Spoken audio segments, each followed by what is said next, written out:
Dans les 2 premiers épisodes de PER Story, nous avons vu que le PER était un outil fiscalement efficace, mais que c'était surtout un très bon moyen pour mener à bien ses projets de vie à la retraite. Eh bien, si vous êtes entrepreneur, notamment gérant majoritaire d'une EURL à l'IS ou d'une SRL à l'IS, eh bien ce PER, il a même un talent caché qui vous est réservé à vous, les gérants majoritaires. Suivez-moi, je vais vous montrer comment ça marche et pourquoi ça va vous intéresser. En tant que gérant majoritaire, vous avez accès avec ce PER à une fiscalité qui est tout à fait dérogatoire. Vous faites prendre en charge un investissement par votre société sans que cela soit constitutif d'un acte anormal de gestion ou d'un abus de droit social. Vous avez un investissement qui est 100% déductible de l'impôt société, sans limite. La totalité de l'investissement est déduit du revenu imposable, celui que vous devez payer en tant que gérant majoritaire.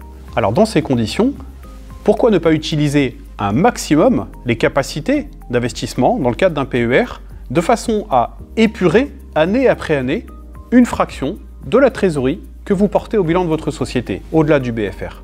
Si vous ne faites pas cela, quelles sont les autres possibilités pour vous de sortir de la trésorerie? Le dividende, il est taxé 100% à l'IS, puis ensuite en flat tax. La réduction de capital, en admettant que ce soit juridiquement possible, la réduction de capital, de la même manière, sera taxée à l'impôt sur le revenu, voire même peut-être en charge sociale. Il peut y avoir des régimes de faveur, mais en aucun cas la réduction de capital n'aboutira à une exodiaire 100%. La liquidation amiable? Imaginez que vous attendiez la fin de carrière pour sortir la trésorerie excédentaire de votre société, elle sera taxée en boni de liquidation exactement comme un dividende. La cession? Vous êtes en fin de carrière, vous revendez votre activité, vous avez toujours votre trésor au bilan. À ce moment-là, vous pourriez envisager de la vendre, mais vous ne maîtrisez ni l'intention du repreneur sur le fait de racheter cette trésorerie, ni même la négociation, le montant pour lequel il va la racheter, puisqu'on n'est jamais sur un montant de 1 pour 1. Je ne parle même pas, pour terminer, de la possibilité d'augmenter vos rémunérations du travail, votre allocation de gérance, puisqu'on sait parfaitement que c'est l'hypothèse qui porte le coût d'acquisition le plus élevé. Alors, l'épargne retraite, c'est un Eldorado?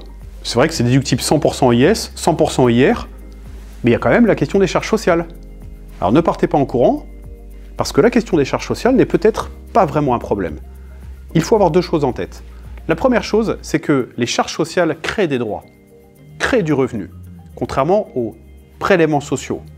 Quand je paye des charges sociales, une partie de ces charges me revient plus tard, sous forme notamment de retraite. La seconde chose à avoir en tête, c'est que le barème des charges sociales, l'imposition des charges sociales est inversement progressif. C'est l'inverse de l'impôt sur le revenu. Donc plus vous allez avoir des charges sociales importantes, plus le taux va baisser. Il y a des calculs à faire. Mais il y a une vraie opportunité à utiliser l'épargne retraite pour épurer la trésorerie de votre entreprise. La matière est complexe, donc le seul secret, c'est entourez-vous d'experts sur ces questions-là, parce que la seule chose que vous risquez, c'est une bonne surprise. Pour accéder à ces conseils d'experts de qualité, ne cherchez pas loin, une seule chose à faire, abonnez-vous à notre chaîne YouTube du Cercle des conseils de l'entrepreneur.